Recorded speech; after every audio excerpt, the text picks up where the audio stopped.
Haikyuu might be one of the greatest sports anime of all time. There are so many things just to love about Haikyuu, such as the likable characters, the wholesome interactions between those characters, and of course the highly competitive and intense matches. Speaking of that, there are so many memorable matches from the Haikyuu anime. Today, we would love to talk about our top 10 favorite matches. We will not talk about any matches that are only in the manga so far, only the anime. Coming right in at number 10, we have Karasuno versus Johzenji. Now, this match was held during the first round of the spring qualifiers tournament. Johzenji itself is a pretty funny and unorthodox team. Yeah, the players of Johzenji, they're very easygoing and don't seem to really care that much about what happens. They're just out there having fun with it, just vibing. They're really likable, I'm not gonna lie. They're always just joking around. Even some of their plays kind of come from their like lackadaisical and just like easy flow style. They actually went pretty far in the previous tournament. They were said to be one of the top 4 teams and they only lost to Seijo. So going off that, we assume that they were pretty strong. Yeah, there are definitely a lot of Haikyuu fans out there that wish they got to see more of Johzenji, and I can honestly understand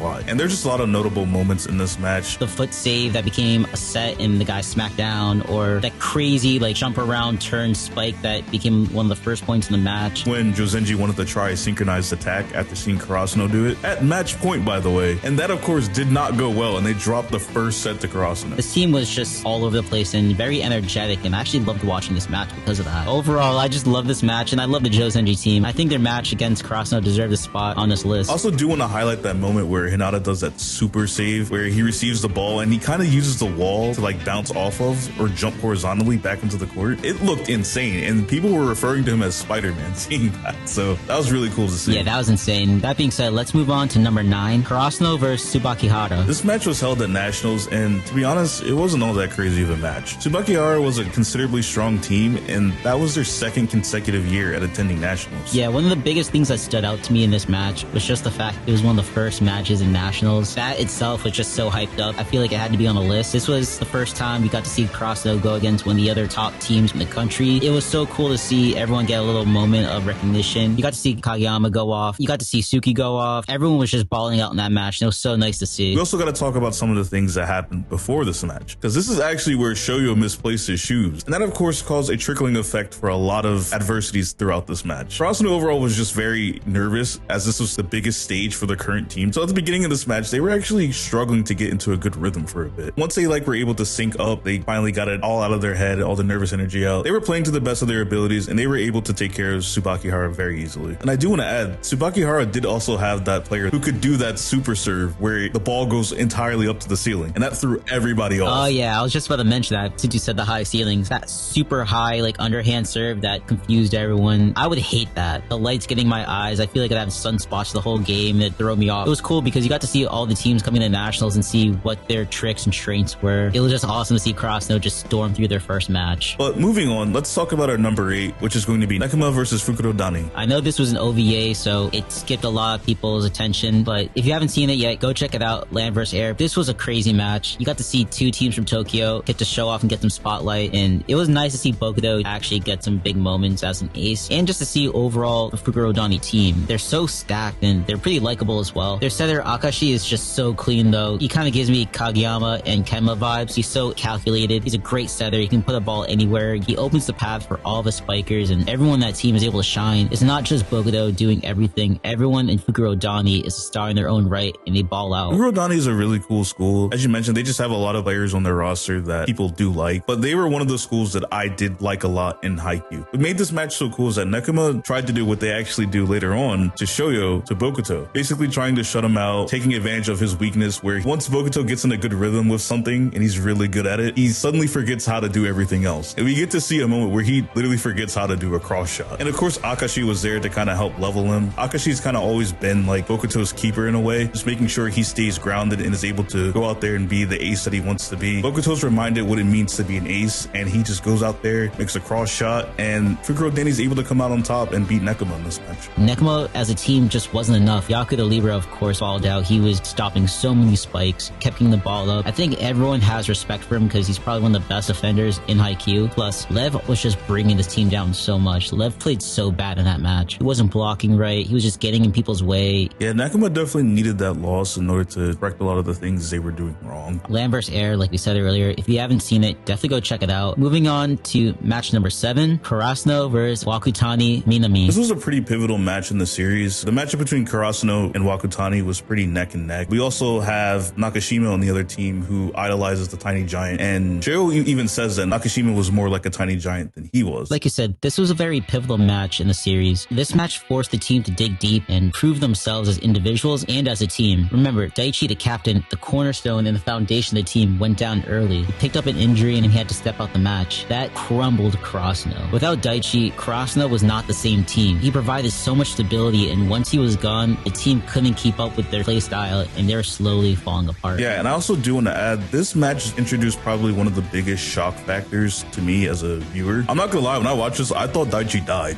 I thought they completely eradicated my boy on the court. I was scared. Bro, Daichi did die. The way he just dropped was so insane.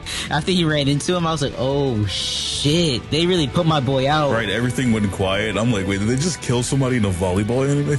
I actually got scared. But as you mentioned, Karasuno was able to get their bearings back together and they were able to come out back on top, even with Daichi out, which I think was a really pivotal moment for the team. You know, what are you going to do when your leader isn't out there? And they were able to answer perfectly, in my opinion. They still kept it neck and neck, and with that, they were able to move on to the semifinal. I really like Inoshida's appearance in this match. I know he was slowly getting into the game, he was making a lot of mistakes, and Karasuno was falling apart, but he was slowly starting to adapt, and he started to get into a position where he was playing better and better, and he was adjusting to the team. Inoshida perfectly stepped up as Daichi's replacement. Inoshida seems like a natural leader. He made his own mistakes, he learned from it, and he carried that same mentality towards the team. He helped improve the team and pick up all their spirits. But moving on, probably one of my all-time favorite matches coming in at number 6, it'll be Karasuno versus Date Tech. Karasuno versus Date Tech was a match that took place during the second round of the Miyagi Inter-High Prelim. The Date Tech Boys' Volleyball Club is well known for their exceptional defense and tall players, and they have the highest blocking rate in the prefecture, thus named the Iron Wall. The Iron Wall is such a badass name. I agree, it's a completely badass name. The fact that this wall was also so effective, it would give players PTSD. We saw in Asahi especially how this Iron Wall destroyed himself as a player, and it ultimately traumatized the Karasuno team overall. This Iron Wall was going to be a great test for Shoyo and Kageyama, who just got into the team, because this match served as a redemption for the older players of the team. The previous Karasuno team was badly defeated by Date Tech. Players like Asahi, Nishinoya, and Sugawara were exposed by the Iron Wall, and it ultimately shook up the whole team, even made Asahi step away for a little bit. The fact that you can make these amazing spikers have ego deaths on the court is incredible. This team makes you feel terrible if you are a spiker,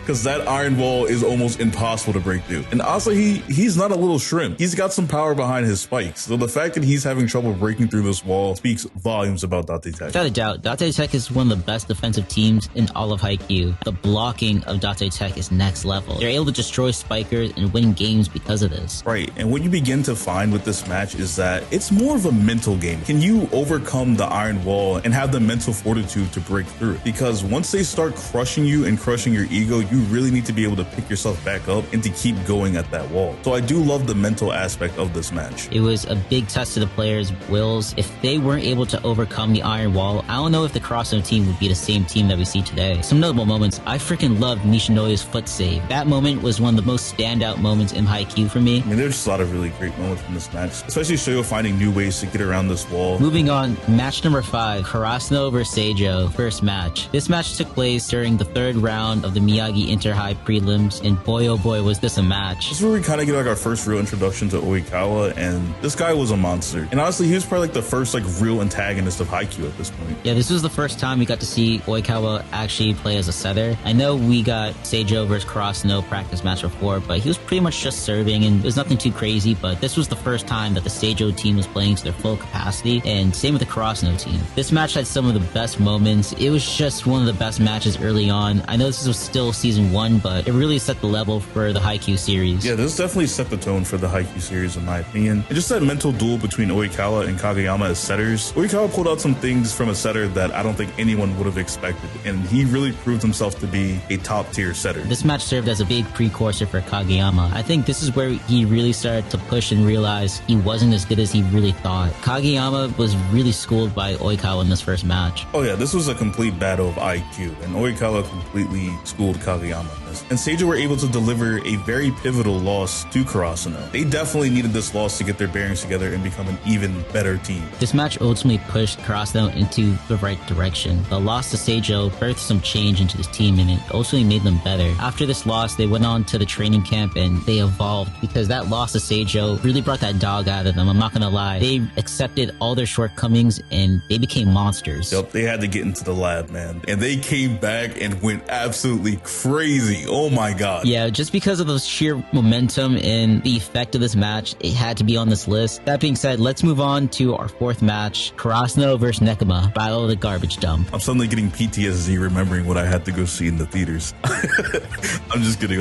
If you guys have been here before, you already kind of know how we feel about this match. But forget about the story. I kind of want to talk about the match itself here. This was definitely Haikyuu at its best as far as animation goes. And there were just so many amazing moments animated so well in this match. The match itself was very high paced. It was very back and forth. And it was just so cool to see Nekoma also evolve. Nekoma and Karasuno were now both new teams. And we're getting to see them go against each other officially for the first time. And at Nationals, you know this is going to be insane. This is the match we've been waiting for since the beginning of Haikyuu, the Battle of the Garbage Dump. This has been hyped up since season 1. Obviously, we had some issues with some other things about the movie, but the match itself is one of my favorite matches because you got to see Kemba and Hinata go against each other, and then you got to see the completion of the Karasuno versus Nekoma rivalry. I loved it on that factor. I love it too. It's great to see this storyline kind of get wrapped up here. Obviously, the Karasuno versus Nekoma rivalry is going to continue forever, but it was cool to see this generation wrap up their rivalry here. With the cat and the crow finally having their battle to the death, seeing Shoyo jump at his absolute highest, I mean, that man was just in the sky. He was completely flying, looking like a little tiny giant out there. Yeah, this match pushed Hinata to become even better. We got to see Kemba finally enjoy volleyball. The way he pushed himself in that match it really hit your heartstrings. Like, I think a lot of other people in the community would agree with me that when you were watching Nekoma versus Karasuno, you really didn't want it to end. You wanted to see them keep playing. You did not want that ball to drop. Just seeing all the rallies back and forth and just seeing how each side wasn't willing to give up here. Like, they really took this rivalry serious. They understood how important this rivalry is from the many of generations behind them that also had this rivalry. So it was very important for them to put on the best effort that they could possibly do. And they did that. They left their hearts out there. I mean, they're sweating, they're tripping all over the court. It was all there. Yeah, it was definitely one of the most satisfying endings in the match. And then hearing Hinata say, let's play again next year. This is easily a top 5 Haikyuu match, story stuff aside. So we do have to give credit where credit is due. Now we're moving into the big 3. And honestly, I think if you've watched Haikyuu, you can kind of tell where we're heading towards with these last 3. But for number 3, Karasuno versus Shiritorizawa. Karasuno versus Shiritorizawa was the final match of the Miyagi Spring Qualifiers. What's interesting about this match actually is the match was the first 5-set match for Karasuno and also in the entire series. Whoever won went to nationals. Like, everything was online, and like you said, it was the only 5-set match we ever saw. It was insane. This whole match, everyone was balling out. Everyone had moments. Tsukishima's block, I have to talk about it. That block was still one of the most memorable moments in the whole Haikyuu series. His ability to block the unblockable spike was just crazy, and Karasuno needed that. The weight of beating one of the top 3 aces in the country. This man had everyone chanting his name. Ushijima!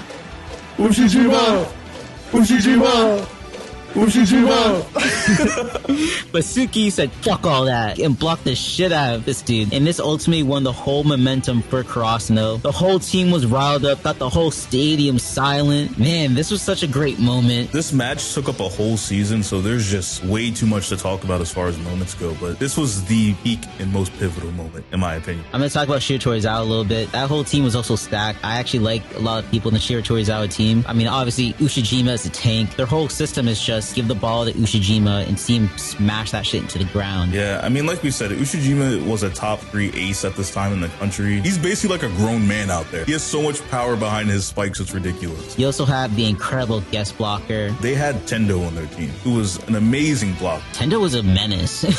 I don't know what it is about blockers in Haikyuu, but Tendo, Tsukishima, Kuro, all these dudes are menaces and love riling up their opponents and doing all this mental warfare. That's what also makes Shiritorizawa so scary, is like they have such an amazing offense in Ushijima and then an amazing defense in Tendo. Like, it's incredible. Yeah, seeing their team laid out like that, it makes sense why Seijo was never able to beat them. Right, and you have to see each team just get better and better throughout the match, especially in the Karasuno side. We didn't even talk about this, but Nishinoya being able to receive Ushijima's serve, that was also really important to the match as a whole, so we have to highlight that. And then the final point was also insane. Karasuno being Karasuno, doing their synchronized attack, Hinata getting the winning point, the roar between Sugawara, Asahi he and Daichi after they win, just getting so emotional. That also gave me chills. This whole match was just so good. It has to be in the top 3. Coming in at number 2, Karasuno versus Seijo, the rematch. This was the second time Karasuno and Seijo officially met. This was during the spring qualifiers in the semifinals. The winners got to play Shiratorizawa. This was a complete revenge match for Karasuno. You know that in order to make their way to nationals, they have to overcome something that they were not able to do before, which was beat Seijo. And Seijo was not going to go easy on. Oikawa was still as sharp as ever, and this match was still as neck to neck as possible. The second match was even better than the first match. We got to see the evolved Karasuno after training camp, after beating all these other teams in the qualifiers, and they came out like a hungry beast. They were coming at Seijo's neck. They were trying to do everything they could to win. They took the first set. Seijo obviously took the second set, and that third set is probably one of my favorite sets in the whole series. The whole match was amazing. Everyone got some redemption moments, but seeing those two teams go back and forth, it actually felt like anyone could win. And seeing Karasuno come on top at the end was just so sweet. Yeah, it definitely felt like a huge mountain that they had to climb. And it really was. Like we said, this is a team that beat them previously. So there was a lot of nervousness and anxiety going into it. But this Karasuno team isn't the same Karasuno team as before. They knew their mission and what they had to do, and they came out and they did the job. Kageyama was completely involved in this match. He became a much better setter, and he was now able to finally keep up with Oikawa in this battle. On top of that, this match was probably one of the most important victories in Karasuno's campaign. They were able to redeem themselves, kind of like how they did against Date Tech, but this was for the whole team. It wasn't just for the old players. Everyone on that team wanted to beat Seijo. The whole motivation throughout the training camp was to defeat Seijo, go to nationals. It was redemption, and it was also for the whole team to evolve and get over their past. I do want to highlight Daichi being able to receive Oikawa's powerful serve. Again, these moments in particular are really great. Something that was giving Karasuno a lot of issues in the previous matchup, and they come back making adjustments to what they had issues with before and being able to execute on it better. This match was the perfect representation of all of Karasuno's work coming to fruition, and after they beat Seijo, you just knew they were going to move on and go to nationals. That was the moment that really changed the Karasuno team and the course of Haikyuu. It gave them a lot of energy to be able to go against Shiratorizawa with a little bit more confidence, so they definitely needed this match in order to finish the job. But moving on to the number 1 match, and Narizaki versus Karasuno. They did almost everything perfectly in this match. The atmosphere, the animation, the sound, the story, the characters, it all came together perfectly in this match. And Narizaki is a long-time powerhouse school, and they had that amazing setter-spiker sibling duo. As soon as you saw them, you knew this was about to be some OP anime shit. These two were able to do anything, copied the quick, they could both set, they could both hit. No, it was actually crazy. They were like ultra in sync. They were like running on like the same like wavelength throughout the entire match. And that was just really cool to see. And honestly, what set the tone for this match was when the Narizaki band was playing and Atsumu was able to completely silence them just by like clenching his fist. It silenced the whole stadium. This solidified that this man was a demon and he was going to be a problem in this match. Atsumu is Oikawa on crack.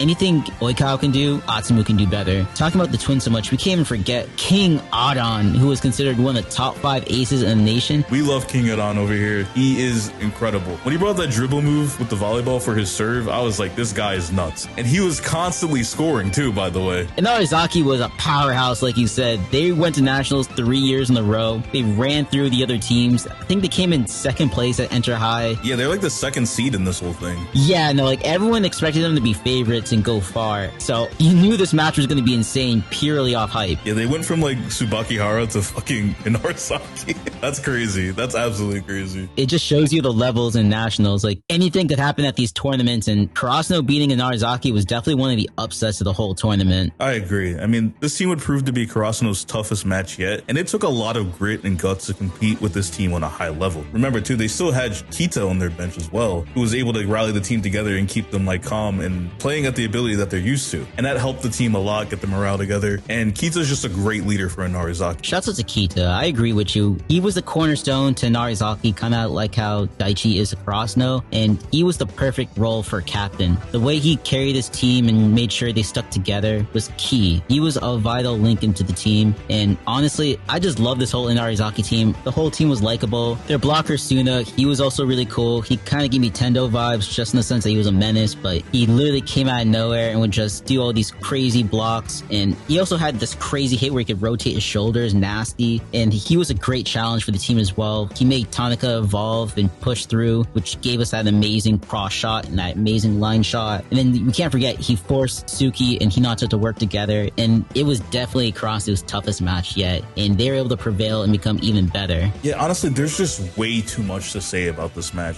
It was just such a very high impact and important match, and the writers made sure that we felt this. I remember watching this match with Tev and the rest of our buddies in a Discord voice channel, and we were like amazed. We didn't know what was happening. Like in the later halves of the match, there was just so much rallying back and forth, and I remember we all got to witness Shoyo being able to receive the ball for the first time ever. We were freaking out. We were freaking out. I remember being like, yo, like seeing that moment where he just received that monster spike as well. Super wholesome. It pushed the team to get better, and it was a turning point in that match. There's just so much to say about this match. Like you said, Lotus, we can keep talking about it. We love the Inarizaki versus Karasuno match. It's clearly our favorite because you can just tell how much we're talking about it. It's definitely number one on our list, and let us know what you guys think about our overall list. There might be some stuff you might want to move around or you think could be debated. Again, shouts out to the writers of Haikyuu. They do such a great job with the characters, the plot, the story, everything. They make you fall in love with so many different teams and characters. I love Haikyuu, and you can see why it revolutionized the sport of volleyball. It's just that good. Right, without a doubt. And if they really wanted to, they could really make one-shots about all these different schools, because we are somewhat invested in a lot of these side character schools. They do such a good job at making side characters feel so important. I love that about Haikyuu. I love Haikyuu. If you stuck by and watched this whole video, thank you so much. I can tell you love Haikyuu as well. Let us know what your favorite matches are in Haikyuu, and don't forget to like, comment, or subscribe. We also have a community Discord. Please don't forget to check that out. And as always, it's Lotus. It's Tev. Catch you in the next one. Peace.